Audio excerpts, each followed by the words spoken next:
Hey everyone, welcome to the itech world of hackative. आज लाए हैं design and analysis of algorithm, जिसका subject code है BCS 503। इस सब्जेक्ट का हम लोग लाए हैं लास्ट चैप्टर यूनिट 5, जिसका नाम है सिलेक्टेड टॉपिक्स। कुछ ऐसे टॉपिक्स हैं जो सिलेक्टेड हैं। इसका बहुत ही छोटा सा सिलेबस है। Algebraic computation, fast Fourier transform, string matching, theory of NP completeness, approximation algorithms और रैंडमाइज एल्गोरिदम्स। कुछ सिलेक्टेड टॉपिक्स हैं जो ये डाक के एल्गोरिदम्स के लास्ट टॉपिक्स होंगे, और इनमें कुछ इंपॉर्टेंट टॉपिक्स भी हैं। हालांकि ये चैप्टर ज़्यादा वेटेज नहीं देता, बट फिर भी हम लोग इसको अच्छे से डिस्कस करेंगे और हर एक टॉपिक को हर एक चीज़ से रिलेट करेंगे। तो हम लोग स्टार्ट करते हैं हमारे पहले टॉपिक से, अलजेब्रिक कंप्यूटेशन से। तो अलजेब्रिक कंप्यूटेशन एक फंडामेंटल कॉन्सेप्ट होता है, ठीक है, डा में, ठीक है। और ये जो होता है कि अलजेब्रिक मेथड और structure of solve computational problem efficiently, ठीक है। जैसे कि ग्रुप्स हो गया, रिंग्स हो गया, फील्ड्स हो गया, एल्गोरिदम्स हो गया। इसमें कॉम्प्लेक्स प्रॉब्लम बहुत ही ईजी तरीके से सॉल्व हो जाते हैं, ठीक है। अब हम लोग इसमें बात करेंगे कि इसके कुछ पार्ट्स होते हैं, ठीक है। जैसे काम कैसे करता है ये, और जैसे एफएफटी हो गया, डीएफटी हो गया, ठीक है। अब उससे देखेंगे।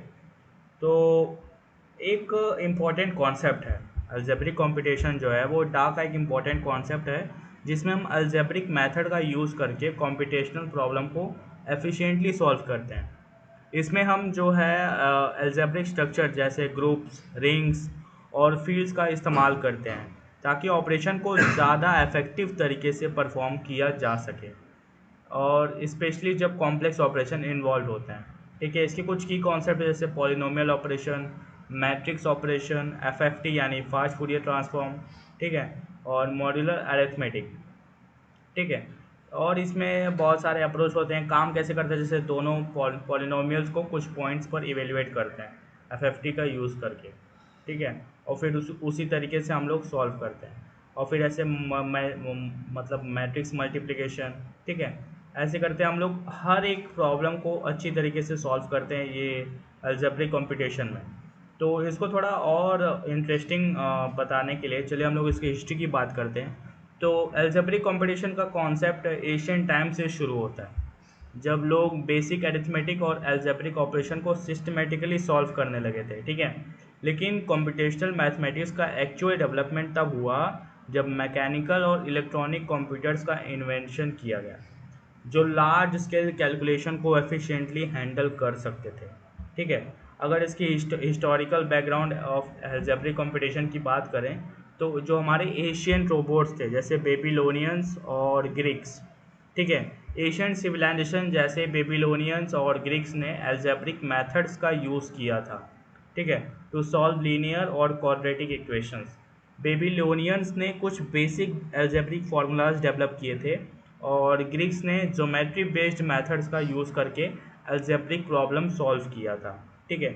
और एक एल ख्वारिज़मी अलजबरा था 9th सेंचुरी में। एल ख्वारिज़मी, जो कि एक पर्शियन मैथमेटिशियन थे, ने अलजबरा का सिस्टमैटिक स्टडी किया था, और अपनी किताब अल मुक्तासफिर की हिसाब जो भी था हमारे लिखे थे, जिसमें अलजेब्रिक इक्वेशन को सॉल्व करने का मेथड एक्सप्लेन किया गया, ठीक है। इस किताब को अलजबरा का फाउंडेशन माना जाता है, ठीक है। एल ख्वारिज़मी का नाम ही वर्ड एल्गोरिदम का सोर्स है, जो आज एल्गोरिदम के कॉन्सेप्ट से डेवलप होता है। और फिर इसके बाद 17 से 19 सेंचुरी आया, जैसे ग्रुप्स, रिंग्स और फील्ड का फॉर्मूला डेवलप हुआ, ठीक है। और फिर मैकेनिकल कैलकुलेशन, फिर इलेक्ट्रॉनिक्स कंप्यूटर, इनिएक का इन्वेंशन हुआ। फिर आया हम लोग का एल्जेब्रिक एल्गोरिदम डेवलपमेंट, इसमें 1960, ठीक है, स्टेशन एल्गोरिदम और फास्ट फूरियर ट्रांसफॉर्म। देखिए 1960 में फास्ट फूरियर ट्रांसफॉर्म आया था, कंप्यूटेशनल के एल्गोरिदम को डेवलप करना, जैसे fast Fourier transform. Cooley Tukey algorithm एक मेजर ब्रेक थ्रू था। इसने पॉलिनोमियल मल्टीप्लिकेशन और सिग्नल प्रोसेसिंग जैसे एप्लीकेशन को ड्रेस्टिकली फास्ट कर दिया, ठीक है। और फिर इसके बाद देखा जाए तो मॉडर्न कंप्यूटेशनल, जैसे प्रेजेंट में आज के टाइम में एल्जेब्रिक कंप्यूटेशन का use cryptography, coding, theory, artificial intelligence और डेटा साइंस जैसे फील्ड्स में होता है। इसमें एडवांस अलजेब्रिक स्ट्रक्चर जैसे फाइनाइट फील्ड्स, रिंग्स और भी चीज़ें यूज़ होती हैं जो रियल वर्ल्ड प्रॉब्लम जैसे एन्क्रिप्शन, डेटा कंप्रेशन और एरर डिटेक्शन एंड करेक्शन के लिए काफ़ी ज़रूरी होते हैं। तो अगर बात करें तो अलजेब्रिक कंप्यूटेशन का इवोल्यूशन एक लॉन्ग जर्नी रही है, जो एशियन टाइम के सिंपल अलजेब्रिक ऑपरेशन से लेकर मॉडर्न डे एफिशिएंट एल्गोरिदम तक पहुंची है। एल ख्वारिज़मी का अर्ली वर्क से लेकर 20th सेंचुरी के मैकेनिकल और इलेक्ट्रॉनिक कंप्यूटर्स तक और finally advance computational algebraic algorithm जैसे एफएफटी और स्टेशन एल्गोरिदम तक अलजेब्रिक कंप्यूटेशन ने कंप्यूटिंग के फील्ड में रिवॉल्यूशनरी प्रोग्रेस किया है। आज ये डा का इंपॉर्टेंट कॉन्सेप्ट में से एक है जिसमें हम अलजेब्रिक मेथड का यूज़ करके कॉम्प्लेक्स प्रॉब्लम को एफिशिएंटली सॉल्व करते हैं। तो ये रहा हम लोग का अलजेब्रिक कंप्यूटेशन की एक छोटी सी हिस्ट्री। अब हम आते हैं हमारे टॉपिक पे एफएफटी, फास्ट फूरियर ट्रांसफॉर्म क्या होता है। ठीक है, तो फास्ट फूरियर ट्रांसफॉर्म की बात करें तो एक एफिशिएंट एल्गोरिदम है जो डिस्क्रीट यानी फूरियर ट्रांसफॉर्म डीएफटी और उसके इन्वर्स क्विकली कैलकुलेट करता है। ये एल्गोरिदम डीएफटी की कॉम्प्लेक्सिटी, ठीक है, डीएफटी की टाइम कॉम्प्लेक्सिटी का को जैसे big O notation of n square to big O notation of n log n में रिड्यूस कर देता है by breaking down a large DFT into sub problems using divide and conquer approach. ठीक है, तो डीएफटी का एक ओवरव्यू देखते हैं डीएफटी में आखिर होता क्या है। तो डीएफटी के लिए ये जो फ्रीक्वेंसी दी गई है x0 x1 to x of n-1 ये कंपोनेंट निकालता है। डीएफटी का फॉर्मूला होता है x ऑफ k जहाँ पर e⁻² pi i j k pi n, जहाँ पर जो k होता है 0 1 टू n-1। ठीक है, ये फॉर्मूला टाइम डोमेन सिग्नल को फ्रीक्वेंसी डोमेन में कन्वर्ट करता है जिसमें x ऑफ k जो है वो फ्रीक्वेंसी कंपोनेंट रिप्रेजेंट करता है। ठीक है, तो एफएफटी का जो रिकर्सिव अप्रोच है, ठीक है, डीएफटी की एफिशिएंसी बढ़ाने के लिए एफएफटी डीएफटी को रिकर्सिवली स्मॉलर पार्ट में तोड़ता है। अगर हमारे पास एक n पॉइंट सीक्वेंस है तो उसको इवन इंडेक्स टर्म और ऑड इंडेक्स टर्म में डिवाइड किया जाता है। उसके बाद हर पार्ट का डीएफटी कैलकुलेट किया जाता है। ठीक है, तो फॉर्मूला कुछ इस तरीके से है, आपको ये फॉर्मूला दिख रहा होगा x ऑफ k e की पावर प्लस है और यहाँ माइनस है, बस प्लस और माइनस का डिफरेंस है और k प्लस n/2। ठीक है, यहाँ पर जो e ऑफ k है, ठीक है, ये DFT of even index term को दिखाता है। ठीक है, और जो o ऑफ k है यानी big notation of k DFT of on index term को दिखाता है। इस recursive divide and conquer process के थ्रू फाइनल रिजल्ट बहुत एफिशिएंटली निकलता है। ठीक है, अब हम इसके एल्गोरिदम देखें तो एल्गोरिदम स्टेप बाय स्टेप कुछ इस तरह काम करता है। अगर इनपुट साइज n1 हो तो डायरेक्टली रिजल्ट, ठीक है, डायरेक्टली रिजल्ट रिटर्न करो यानी बेस केस। ठीक है, और सीक्वेंस के इवन इंडेक्स और ऑड इंडेक्स पार्ट को रिकर्सिवली डीएफटी के लिए कैलकुलेट करो। ठीक है, इवन और ऑड डीएफटी रिजल्ट को कंबाइन करके फाइनल रिजल्ट बनाओ। ठीक है, और ये हम लोग को एक सूडो कोड दिख रहा होगा, ये एल्गोरिदम एफएफटी ऑफ x है। ठीक है, यहाँ एक एरे ऑफ x लिया गया है और ये आउटपुट के लिए लिया गया है। ठीक है, और यहाँ पर एल्गोरिदम लिखा गया इकर n=1 है तो रिटर्न करना है, एल्स हमको इवन और दो पार्ट में डिवाइड करना है। ठीक है, तो एफएफटी का अगर हम लोग बात करें रियल लाइफ एग्जांपल में तो सिग्नल प्रोसेसिंग में बात करेंगे। सपोज आपको एक म्यूजिकल साउंड एनालाइज करना है तो साउंड को हम टाइम डोमेन में रिकॉर्ड करते हैं, मतलब जो साउंड वेव हम सुनते हैं। ठीक है, लेकिन अगर हम देखना चाहते हैं कि कौन सा फ्रीक्वेंसी कंपोनेंट उस साउंड में है, जैसे लो है, मीडियम है, हाई है, फ्रीक्वेंसी टोन्स है, तो हमें उस सिग्नल को फ्रीक्वेंसी डोमेन में कन्वर्ट करना पड़ेगा। ठीक है, तो एग्जांपल है कोई जैसे इनपुट सिग्नल यानी टाइम डोमेन, एक म्यूजिकल नोट्स को रिकॉर्ड किया जाता है जो एक टाइम बेस्ड वेव फॉर्म देता है। ठीक है, जैसे साइनोसॉइडल वगैरह हो गया। इस सिग्नल को हम एरे के फॉर्म में स्टोर करते हैं और फिर उसके बाद हम लोग अप्लाई करेंगे एफएफटी को। टाइम डोमेन सिग्नल को एफएफटी एल्गोरिदम के थ्रू पास करते हैं। एफएफटी एक सिग्नल के डिफरेंट फ्रीक्वेंसी कंपोनेंट्स को कैलकुलेट करता है, इसमें आप देख सकते हो कि कौन सा नोट यानी फ्रीक्वेंसी ज़्यादा डोमिनेट होता है।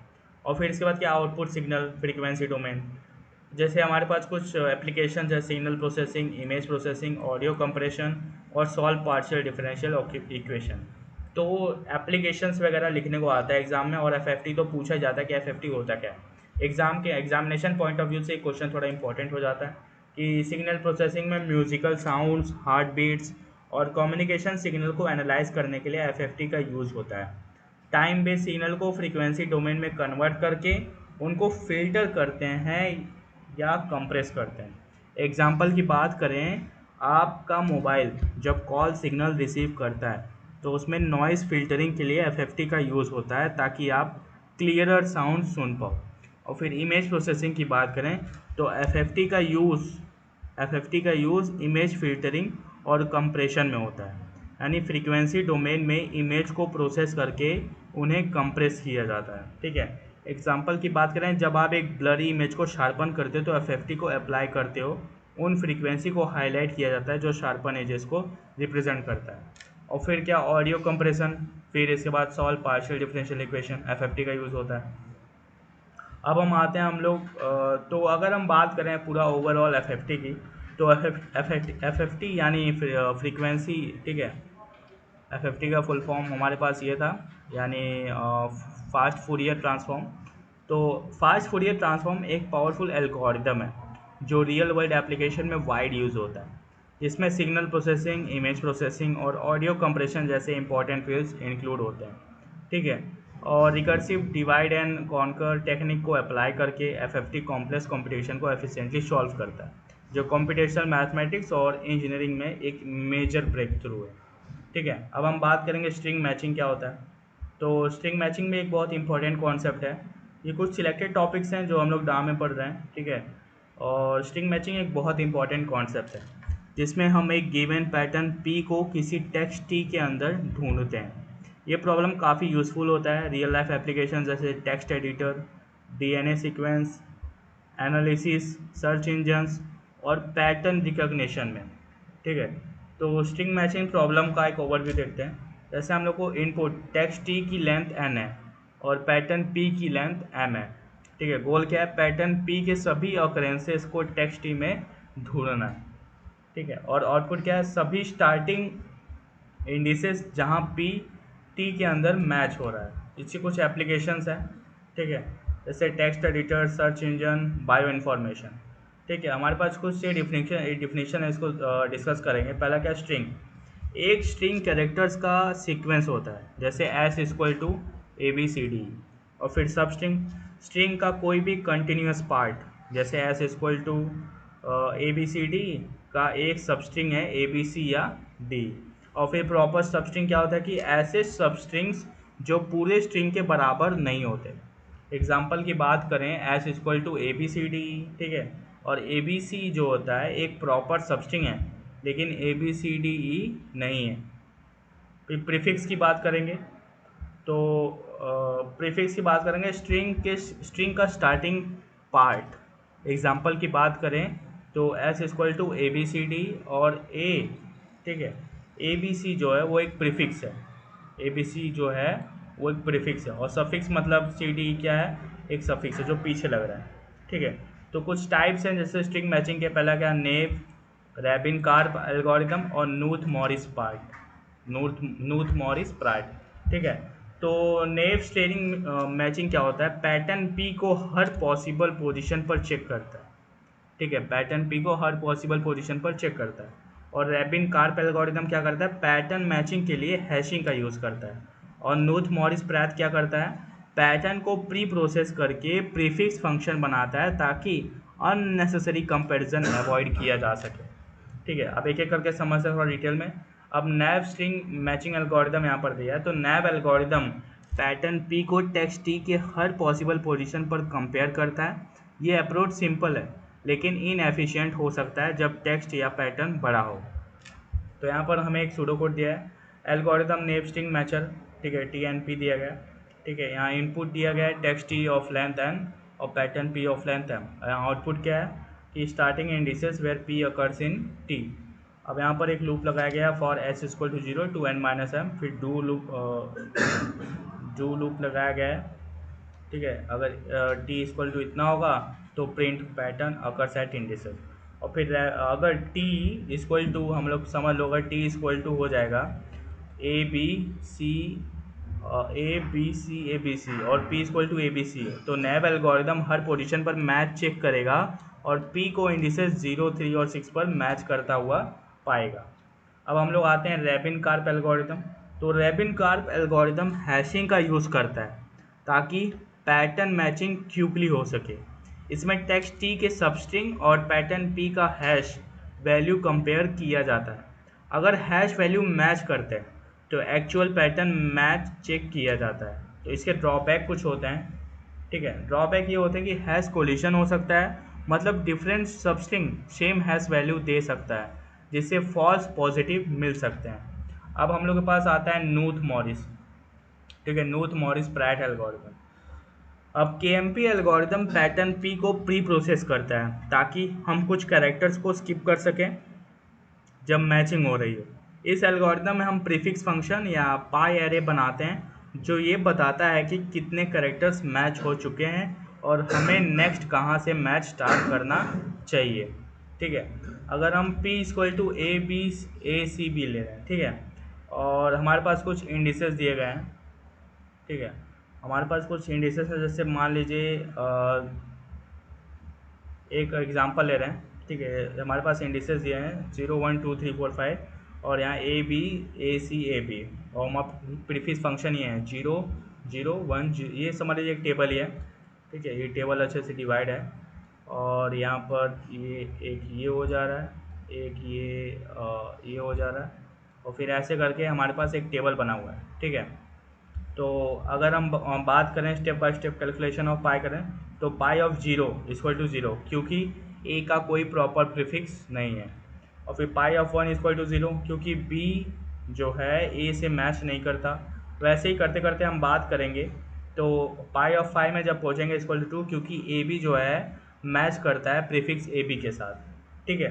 तो इमेजिन अगर हम बात करें कि एग्जांपल लेने टी जो है हम लोग के पास वो बहुत बड़ा सा है, जैसे ABC से बड़ा सा है, तो KMP एल्गोरिथम एफिशिएंटली पैटर्न को मैच करेगा बाय स्किपिंग अननेसेसरी कंपैरिजन, ठीक है, तो thanks to the prefix function.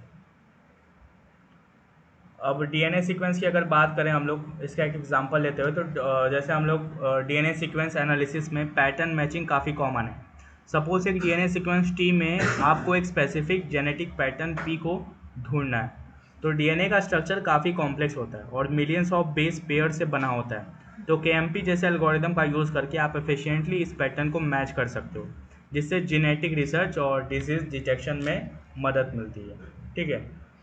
तो अब हम बात करेंगे तो स्ट्रिंग मैचिंग एल्गोरिदम जो होता है वो जैसे नेब, रेबिन, कार्प और KMP कॉम्प्लेक्स टेक्स्ट और पैटर्न के साथ एफिशिएंटली काम करता है।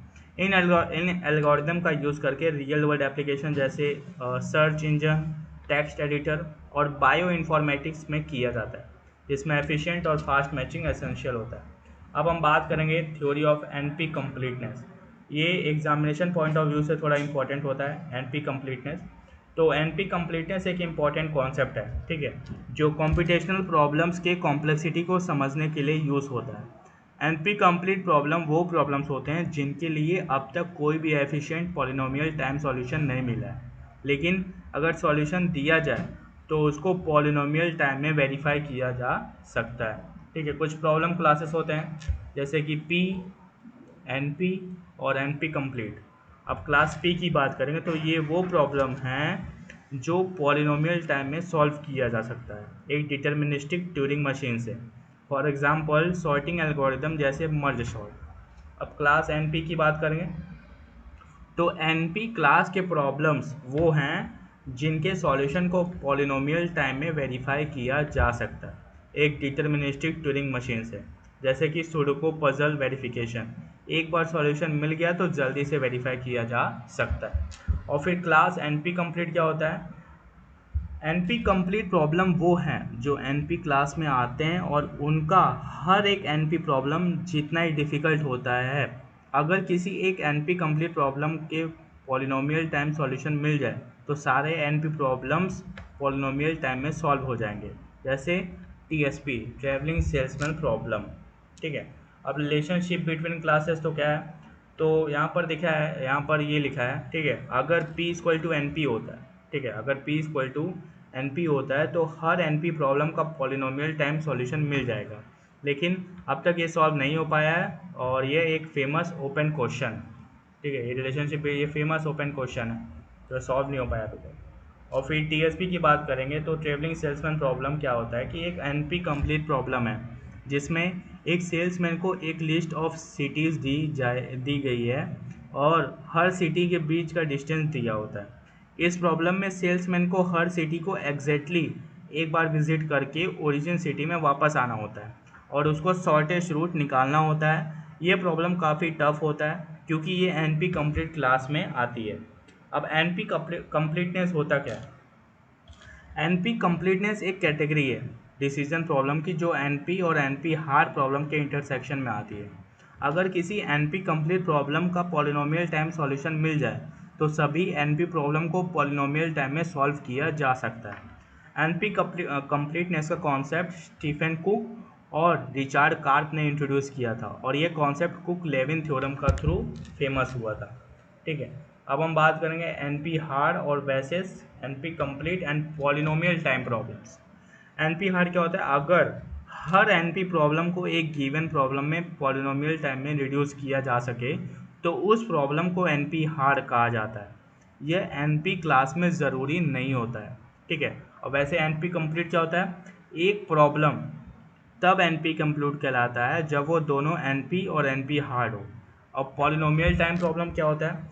पॉलिनोमियल टाइम प्रॉब्लम ये प्रॉब्लम्स वो हैं जो पॉलिनोमियल टाइम में सॉल्व किया जा सकता है, जिसका टाइम कॉम्प्लेक्सिटी और बी को नोटेशन ऑफ एन की पावर के होती है। ठीक है, जहाँ के जो होता है एक कांस्टेंट होता है और एन जो होता है वो इनपुट साइज होता है। अब कुछ प्रोसीजर्स होते हैं एनपी प्रॉब्लम को सॉल्व करने के लिए। पहला क्या? डिसीजन प्रॉब्लम में कन्वर्ट करो। पहले प्रॉब्लम को डिसीजन प्रॉब्लम में कन्वर्ट करते हैं जिसमें आंसर यस या नो होता है। फिर क्या होता है कि रिडक्शन टेक्निक का यूज़, एनपी प्रॉब्लम को एक नॉन एनपी कंप्लीट प्रॉब्लम में रिड्यूस करते हैं। ठीक है, और फिर क्या? अप्रॉक्सीमेशन या ह्यूरिस्टिक मेथड। क्योंकि एनपी कंप्लीट प्रॉब्लम का पॉलिनोमियल टाइम सॉल्यूशन नहीं मिला है इसलिए अप्रॉक्सीमेशन या ह्यूरिस्टिक मेथड का यूज़ करते हैं ताकि नियर ऑप्टिमल सॉल्यूशन मिले। और फिर सॉल्यूशन को वैलिडेट करो। एक बार सॉल्यूशन मिल गया तो उसको वेरीफाई करने के लिए पॉलिनोमियल टाइम वेरिफिकेशन एल्गोरिथम का यूज़ किया जाता है। तो एक एग्जांपल की बात करें, पूरे एनपी है नॉन एनपी जो भी बात करें, तो अगर आपको एक डिलीवरी बॉय के लिए सिटीज़ के बेस्ट रूट प्लान करना हो तो ये टीएसपी यानी ट्रेवलिंग सेल्समैन प्रॉब्लम जैसे हो सकता है। डिलीवरी बॉय को हर सिटी से एक बार गुजर के ओरिजिन पर वापस आना है और सबसे कम डिस्टेंस का यूज़ करना है। यह एक एनपी कंप्लीट प्रॉब्लम है और इसका एग्जैक्ट सॉल्यूशन निकालना बहुत टाइम कंज्यूमिंग हो सकता है, इसलिए अप्रॉक्सीमेशन टेक्निक का यूज़ होता है ताकि एक नियर ऑप्टिमल सॉल्यूशन निकल सके। तो एनपी कंप्लीट प्रॉब्लम वो हार्डेस्ट प्रॉब्लम है जो एनपी क्लास में आते हैं। अगर किसी एक एनपी कंप्लीट प्रॉब्लम का एफिशिएंट पॉलिनोमियल टाइम सॉल्यूशन मिल गया तो हर एनपी प्रॉब्लम को एफिशिएंटली सॉल्व किया जा सकता है। तो एक काफ़ी इंटरेस्टिंग और काफ़ी इंपॉर्टेंट टॉपिक है कॉम्पिटेशनल कॉम्प्लेक्सिटी थ्योरी में।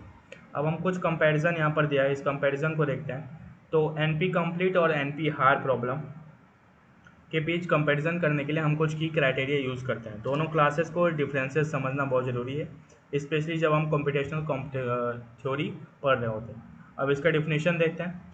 तो एनपी कंप्लीट प्रॉब्लम वो प्रॉब्लम्स होते हैं जो एनपी में होते हैं और जिनके सॉल्यूशन पॉलिनोमियल टाइम में वेरीफाई किया जा सकता है, साथ ही इनको एनपी के हर प्रॉब्लम में रिड्यूस किया जा सकता है। और हमारे पास एनपी हार्ड प्रॉब्लम्स वो प्रॉब्लम्स होते हैं जिनके लिए एनपी के हर प्रॉब्लम को पॉलिनोमियल टाइम में रिड्यूस किया जा सकता है, लेकिन ज़रूरी नहीं कि ये एनपी में हो या इनका सॉल्यूशन पॉलिनोमियल टाइम में वेरीफाई किया जा सके। ठीक है, ऐसे करके हमारे पास एनपी कंप्लीट प्रॉब्लम, ठीक है, एनपी कंप्लीट प्रॉब्लम। तो अब हम बात करेंगे minimum vertex cover problem. Minimum vertex cover problem का मकसद ये है कि हम सबसे छोटी वर्टेक्स सेट ढूंढें ऐसा कि हर एज ग्राफ में किसी न किसी वर्टेक्स से जुड़ी हो। ये प्रॉब्लम एनपी कंप्लीट है और इससे दूसरी प्रॉब्लम की हार्डनेस को दिखाने के लिए डिडक्शन के थ्रू यूज़ किया जाता है। ठीक है, तो types of NP complete problem, Hamiltonian cycle problem. इसमें यह देखा जाता है कि क्या एक साइकिल है जो हर वर्टेक्स को एक बार विजिट करे।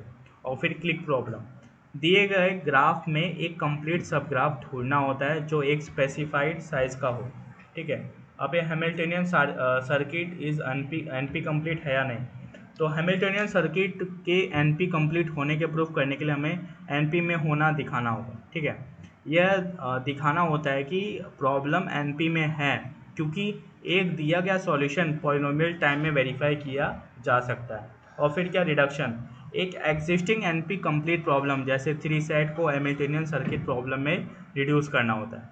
और फिर रिडक्शन का मतलब यह दिखाता है कि अगर हैमिल्टनियन सर्किट को सॉल्व किया जाता है तो 3 सेट प्रॉब्लम भी सॉल्व हो जाता है। इससे ये एनपी कंप्लीटनेस प्रूफ हो जाता है।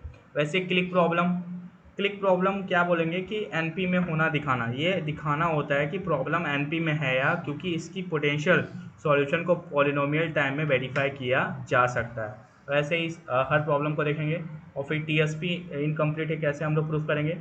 तो टीएसपी का सॉल्यूशन पॉलिनोमियल टाइम में वेरीफाई किया जा सकता है, ये चेक कर रहे हैं कि क्या टोटल पाथ लेंथ किसी दिए गए थ्रेशोल्ड से कम है या नहीं। ठीक है, अब हम बात करेंगे colouring problem in NP complete. ठीक है, तो दिए गए 3 कलरिंग को पॉलिनोमियल टाइम में वेरीफाई किया जा सकता है एडजेसेंट वर्टिसेस को चेक करते हुए। फिर रिडक्शन का मतलब फिर कंक्लूजन, और फिर हम लोग आते हैं अप्रॉक्सीमेशन एल्गोरिदम में। तो अप्रॉक्सीमेशन एल्गोरिदम एक बहुत ही इंपॉर्टेंट कॉन्सेप्ट है ये सिलेक्टेड टॉपिक्स का। तो approximation algorithm NP hard problem के लिए नियर ऑप्टिमल सॉल्यूशन प्रोवाइड करते हैं जो ऑप्टिमल सॉल्यूशन के गारंटीड फैक्टर के अंदर होते हैं। ये एल्गोरिदम तब काम आते हैं जब एग्जैक्ट सॉल्यूशन ढूंढना कॉम्पिटेशनली इनफिजिबल हो। अप्रॉक्सीमेशन एल्गोरिदम उन एनपी हार्ड प्रॉब्लम के लिए यूज़ किए जाते हैं जो सॉल्यूशन देते हैं जो ज़रूरी नहीं कि ऑप्टिमल हो लेकिन बेस्ट पॉसिबल सॉल्यूशन के करीब होते हैं। ठीक है, और फिर परफॉर्मेंस गारंटी इन एल्गोरिदम्स की परफॉर्मेंस को, ठीक है, इन एल्गोरिदम की परफॉर्मेंस को अप्रॉक्सीमेशन रेशियो से मेज़र किया जाता है जो ये दिखाता है कि ऑब्टेन सॉल्यूशन ऑप्टिमल सॉल्यूशन के कितना करीब है। और फिर पॉलिनोमियल टाइम, ठीक है, ज़्यादातर अप्रॉक्सीमेशन एल्गोरिदम पॉलिनोमियल टाइम में चलते हैं जो इन्हें लार्ज इनपुट्स के लिए प्रैक्टिकल बनाते हैं। और फिर क्या डिटर्मिनिस्टिक और अप्रॉक्सीमेशन एल्गोरिदम के बीच डिफरेंस। तो डिटर्मिनिस्टिक में एग्जैक्ट सॉल्यूशन को डिटर्मिनिस्टिक तरीके से ढूंढना होता है और इसमें क्या ऐसा सॉल्यूशन देते हैं जो ऑप्टिमल के करीब होता है और इसके पास नॉन अप्रॉक्सीमेशन होता है।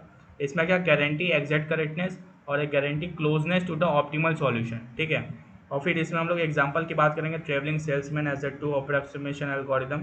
तो ट्रेवलिंग सेल्समैन ऐसी प्रॉब्लम है जिसमें सबसे छोटी रूट ढूंढनी होती है जो हर सिटी को एक बार विजिट करे और स्टार्टिंग पॉइंट पर वापस आ जाए। तो एग्जैक्ट सॉल्यूशन ढूंढना एनपी हार्ड है लेकिन टू अप्रॉक्सीमेशन एल्गोरिदम ऐसा सॉल्यूशन प्रोवाइड कर सकता है जो ऑप्टिमल पाथ लेंथ को 2 गुना से ज़्यादा नहीं होता। ठीक है, तो इसमें क्या कंस्ट्रक्ट यानी मिनिमम स्पेनिंग ट्री बनाएंगे और फिर प्री ऑर्डर ट्रेवर्सल करेंगे और शॉर्टेस्ट टूल। और फिर रेशियो क्या होगा हमारे पास cost of approximation solution upon cost of optimal solution less than और इक्वल टू 2। ठीक है, तो ऐसे करके हम लोग का एक ये जो टीएसपी है जो सबसे टफ प्रॉब्लम है अप्रॉक्सीमेशन एल्गोरिदम से सॉल्व हो जाता है। और फिर हम लोग आते हैं वर्टेक्स कवर प्रॉब्लम में। तो वर्टेक्स कवर प्रॉब्लम का मकसद ये है कि ऐसी छोटी सेट ऑफ वर्टिसेस ढूंढी जाए जिससे ग्राफ में हर एज कम से कम एक वर्टेक्स से जुड़ता हो।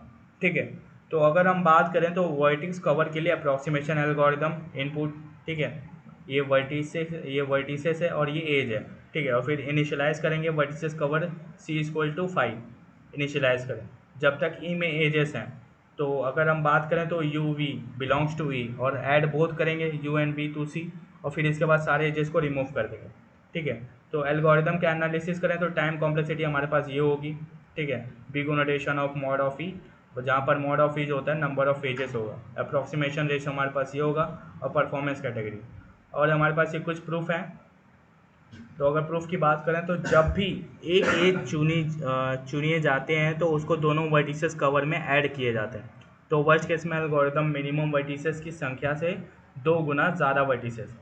अब एक क्या what is p of n approximation algorithm, ये कौन सा एल्गोरिदम है। तो एक p of n approximation algorithm optimization problem के लिए यह गारंटी करता है कि सॉल्यूशन ऑप्टिमल सॉल्यूशन से पी ऑफ एन टाइम तक का फैक्टर के अंदर होगा जहां p of n input size n एक पॉलिनोमियल फंक्शन है।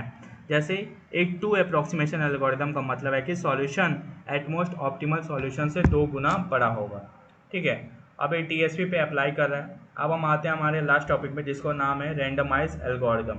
ठीक है, तो रैंडमाइज एल्गोरिदम्स भी एक कह दो सॉल्यूशन ही हमारे एनपी के प्रॉब्लम्स का। तो रैंडमाइज एल्गोरिदम ऐसे एल्गोरिदम्स होते हैं जो अपने लॉजिक में किसी पॉइंट पर रैंडम नंबर्स का इस्तेमाल करते हैं डिसीजन लेने के लिए। ये एल्गोरिदम अक्सर तब इस्तेमाल होते हैं जब डिटर्मिनिस्टिक अप्रोचेस इनएफिशिएंट या ओवरली कॉम्प्लेक्स होते हैं।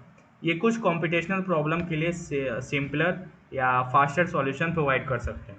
ठीक है, तो कुछ की फीचर्स हैं, जैसे पहला क्या, एक रैंडमाइज एल्गोरिदम रैंडम नंबर्स का इस्तेमाल करता है अपने बिहेवियर को इन्फ्लुएंस करने के लिए। ठीक है, और इसका आउटकम एग्जीक्यूशन के बीच वेरी कर सकता है, भले ही इनपुट वही क्यों ना हो। ठीक है, और फिर कुछ टाइप्स होते हैं जैसे लास वेगास और मोंटी कार्लो एल्गोरिथम।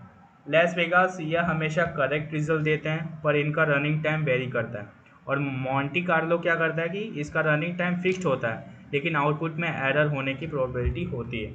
परफॉर्मेंस क्या, कि रैंडमाइज एल्गोरिदम अक्सर उनके एक्सपेक्टेड रनिंग टाइम या एरर प्रोबेबिलिटी के आधार पर इवेल्युएट किए जाते हैं। इसका यूज़ केस क्या है, यूज़ केस ये है कि इनका इस्तेमाल क्रिप्टोग्राफी, रैंडमाइज सर्च एल्गोरिदम और अप्रॉक्सीमेशन एल्गोरिदम जैसे फील्ड में यूज़ होता है। ठीक है, अब कुछ हमारे पास एग्जाम्पल है, एग्जाम्पल को देखते हैं। तो randomise quick shot classic quick shot algorithm का एक वेरिएंट है, जहां पाइवट एलिमेंट रैंडमली चुना जाता है। इस अप्रोच से worst case time complexity big O notation of n square से बचने की संभावना कम होती है। तो इसका एवरेज टाइम कॉम्प्लेक्सिटी क्या हो जाता है, big O notation of n log n, quick sort में पढ़े होंगे चैप्टर फर्स्ट में। ठीक है, और इसका रैंडम पाइवट सिलेक्शन, कोई भी हम लोग पाइवट सिलेक्शन कर लेते हैं, रैंडमली पाइवट सिलेक्ट करने से बैलेंस्ड पार्टीशन एंश्योर होता है। ठीक है, और फिर इम्पैक्ट ऑन परफॉर्मेंस, ये शॉर्टेड या नियरली शॉर्टेड डेटा को साथ वर्स्ट केस परफॉर्म की संभावना को कम करता है। और फिर प्रैक्टिकली एफिशिएंसी, यह रेंडमाइज क्विक शॉट को प्रैक्टिकली एफिशिएंट बनाता है। ठीक है, और फिर ये रेंडमाइज एल्गोरिदम के कुछ लास वेगास और मोंटी कार्लो एल्गोरिदम। ठीक है, ऊपर हम लोग अच्छे से समझे हुए हैं। और इसके मेरिट्स क्या हैं, simplicity, efficiency, handling complexity, reduce probability of worst के सिनेरियो और वर्सेटैलिटी। ठीक है, और फिर इसके एप्लीकेशन कहाँ कहाँ हैं, क्रिप्टोग्राफी में यूज़ होता है, मशीन लर्निंग में यूज़ होता है, डेटा स्ट्रक्चर में, ऑप्टिमाइजेशन प्रॉब्लम, ग्राफ एल्गोरिदम और नेटवर्क एल्गोरिदम। तो ये एप्लीकेशन है और ये इसके मेरिट्स रहे हैं रेंडमाइज एल्गोरिदम से। तो इस तरह से हम लोग का पूरा टास्क कंप्लीट होता है। ठीक है, ये चैप्टर 5 का वन शॉट वीडियो, इसमें हम लोग हर एक टॉपिक को अच्छे से समझें। ठीक है, सो मिलते हैं हम लोग अब अगले किसी सब्जेक्ट्स में।